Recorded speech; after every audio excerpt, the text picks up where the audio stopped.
നമസ്കാരം. മറയൂരിനെ ഭക്തിസാന്ദ്രമാക്കിയ 10 പകലിരവുകൾക്ക് വിട. മറയൂർ അരുണാക്ഷിയമ്മൻ ക്ഷേത്രത്തിലെ 10 ദിവസം നീണ്ടുനിന്ന ഉത്സവാഘോഷം ആറാട്ടോടെ സമാപിച്ചു. സമാപന ദിവസമായ ഇന്നലെ വൈകിട്ട് ആറാട്ടിന് ശേഷം കോവിൽക്കടവ് തെങ്കാശിനാഥൻ ക്ഷേത്രത്തിൽ നിന്നും വാദ്യമേളത്തിന്റെയും തിറകളിയുടെയും അകമ്പടിയോടെ ആരംഭിച്ച താലപ്പൊലി ഘോഷയാത്ര ഭക്തജന പങ്കാളിത്തം കൊണ്ട് ശ്രദ്ധേയമായി. വൈകിട്ട് 5:45 ആരംഭിച്ച ഘോഷയാത്ര രാത്രി 9 മണിയോടടുത്താണ് ക്ഷേത്രത്തിൽ എത്തിയത്. താലപ്പൊലി ഘോഷയാത്ര കാണാൻ വഴിനീളെ ഭക്തജനങ്ങൾ കൂട്ടമായി കാത്തുനിന്നിരുന്നു. തിറയാട്ടമായിരുന്നു ഘോഷയാത്രയിലെ മുഖ്യ ആകർഷക ഘടകം. പ്രധാന കേന്ദ്രങ്ങളിൽ ദ്രുതതാളത്തിനൊത്ത് കലാകാരന്മാർ ചുവടുവച്ചത് കാണികളുടെ മനസ്സ് നിറച്ചു. ഒറ്റപ്പാലം ടീം പനിയൂർ സമിതിയിലെ കലാകാരന്മാരാണ് തിറകളി അവതരിപ്പിച്ചത്.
ഇടയ്ക്കിടെ ഒരുക്കിയ കരിമരുന്ന് പ്രയോഗവും നെടുങ്കണ്ടം കലാഭവൻ കലാസമിതിയുടെ ചെണ്ടമേളവും ഘോഷയാത്ര ആകർഷകമാക്കി.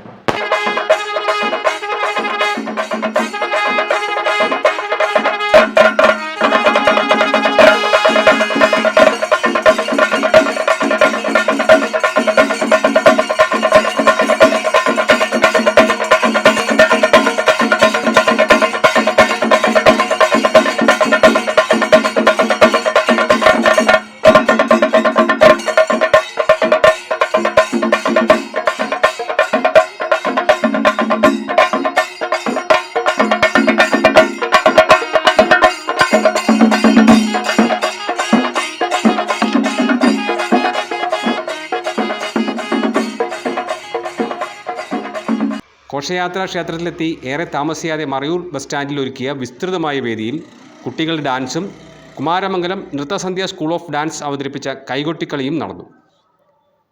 കലാപരിപാടികൾ ആസ്വദിക്കാൻ നാടിൻ്റെ നാനാഭാഗത്തു നിന്നായി വൻ ജനക്കൂട്ടം എത്തിയിരുന്നു.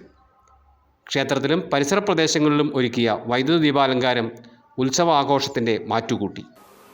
പൂജാ ചടങ്ങുകൾക്ക് ക്ഷേത്രം തന്ത്രി ബ്രഹ്മശ്രീ ഹരിനാരായണൻ നമ്പൂതിരിയും ഘോഷയാത്രയ്ക്കും അനുബന്ധ ചടങ്ങുകൾക്കും പ്രസിഡന്റ് അനിൽകുമാർ, സെക്രട്ടറി പ്രകാശ്, രക്ഷാധികാരി രാജശേഖരൻ നായർ എന്നിവർ അടക്കമുള്ള ക്ഷേത്ര ഭരണസമിതി അംഗങ്ങളും നേതൃത്വം നൽകി.